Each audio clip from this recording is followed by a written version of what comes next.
আসসালামু আলাইকুম। আশা করি সবাই ভালো আছেন। আল্লাহর রহমতে আমি অনেক ভালো আছি। তো গত ভিডিওতে দেখেছিলাম আমার ঘাসের বিয়ের অবস্থা অনেক খারাপ ছিল, ঘাসের বিয়ে শক্তি ছিল না। তো আজ সাঙ্গপাঙ্গ গুটিয়ে নিয়ে চলে আসছি, ঘাসের বিয়ে সেচ প্রদান করবে এবং পর্যাপ্ত পরিমাণে সার দিয়ে দেবো।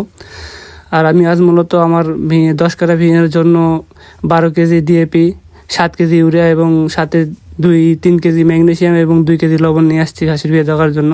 এই সারগুলো এখন সব এক জায়গায় মিশিয়ে আর কি ভেঙে প্রদান করতে হবে। তো এখন সারগুলো সব এক জায়গায় দেখতে পাচ্ছেন মিশাচ্ছি। আর হাতে হাতে কাজ করলে কাজগুলো অনেক আগে ভাগে হয়ে যায়। তো সবাই একসাথে আর কি মিলেমিশে হাতে হাতে লাগিয়ে সবগুলো একসাথে মিশিয়ে নিলাম এবং দেখতে পাচ্ছেন খুব দ্রুতই আর কি আমরা সারগুলো ভেঙেতে ছিটে দিচ্ছিলাম, কারণ সময় অনেক কম ছিল আর আস্তে আস্তে বিকাল হয়ে গেছিলো। আর 10 কাঠা মাটি সেচতেও প্রায় অনেক সময় লেগে যায়, তাতেই সন্ধ্যা হয়তো লেগে যাবে।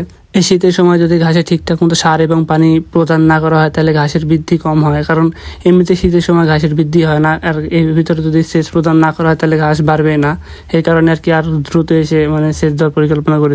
আর এখন আমার গরুকে খাওয়ানোর মতো পর্যাপ্ত পরিমাণে কাঁচা ঘাস না থাকার কারণে আমি এখন গরুর খাবার জন্য পরোক্ষভাবে খড়ের উপর নির্ভরশীল হয়ে আছে। আর বর্তমানে যে খড়ের বাজার মূল্য, এতে খড় কিনে গরুকে খাইয়ে লাভ করা খুব মুশকিল আর কি। এই কারণে আর কি ঘাসের পরিচর্যা করা খুব গুরুত্বপূর্ণ একটি বিষয়। আর ঘাস ছাড়া গরুর পরিকল্পনা করা এটি একটি বোকামোর কাজ, কারণ যার গরুকে খাওয়ানোর মতো পর্যাপ্ত পরিমাণে কাঁচা ঘাস নাই, তাই এই গরু সেক্টরে আসাটা এক প্রকার বোকামি আমি বলবো, কারণ এই খড় খেয়ে গরুতে লাভ করা খুব মুশকিল। তো মূলত সার ছিটাচ্ছিলাম, সার ছিটাতে আর কি আমার লাইনটা করে নিচ্ছিলাম, কারণ এই পাশের বাড়িতে আর কি মোটর থেকে আমার এই ঘাসের ভেঙে সেচ প্রদান করতে হয়। কারণ এখন ডিপটিতে পানি ছাড়েনি, কিছুদিন পর হয়তো ডিপটিতে সেচতে পারবো, কারণ আমার এখানে ডিপটিতে সেচারও ব্যবস্থা আছে। তো লাইন করে নিচ্ছিলাম, পাইপ বিছিয়ে নিচ্ছিলাম, দ্রুতই আর কি সব কাজগুলো করছিলাম, কারণ প্রায় বিকাল হয়ে আসছিল, সময় হাতে অনেক কম। এর কারণে খুব তাড়াহুড়া করে আর কি ভেঙে পানি নেশার ব্যবস্থা করছিলাম। তো দেখতে দেখতে আর কি সব কাজ শেষ হলো এবং আমি মোটরটি স্টার্ট করে পানি নিয়ে চলে আসলাম আমার ভেঙে। তো দেখতে পাচ্ছেন এখন ভেঙে পানি দিচ্ছি।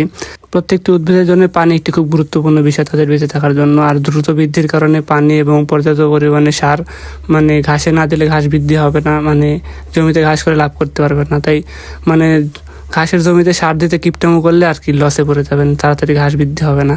প্রতিবারের মতো ভেঙে এসে আলহামদুলিল্লাহ এবারও অনেকগুলো বেগুন পেলাম আর কি, সেগুলো তুলে নিয়ে বেগে রাখলাম, কারণ ভেঙে শেষার পরে এদিকে আর আসবো না। এর কারণে আগে আর কি লাইনটা দিয়ে এখানে সে বেগুনগুলো তুলে নিয়ে গেলাম। তো দেখতে পাচ্ছেন আলহামদুলিল্লাহ অনেকগুলো বেগুন হয়েছিল। মূলত আমি 3-4 দিন আগে আসছিলাম, তুলে নিয়ে গেছি অনেকগুলো। আজকে এসে আবার বেশ কিছু বেগুন হয়েছিল এবং সেগুলো নিয়ে আমি আর কি আমাদের ব্যাগে রাখলাম। মোটরে পানি আসতে আসার কারণে প্রতিবারের মতো এবারও ভেঙে আসতে 2 থেকে আড়াই ঘন্টা সময় লাগছিল এবং আমাদের বাসায় যেতে সন্ধ্যা লেগেছিল। তো আজকের ভিডিও এই পর্যন্তই। সবাই ভালো থাকবেন। আসসালামু আলাইকুম রহমতুল্লাহ।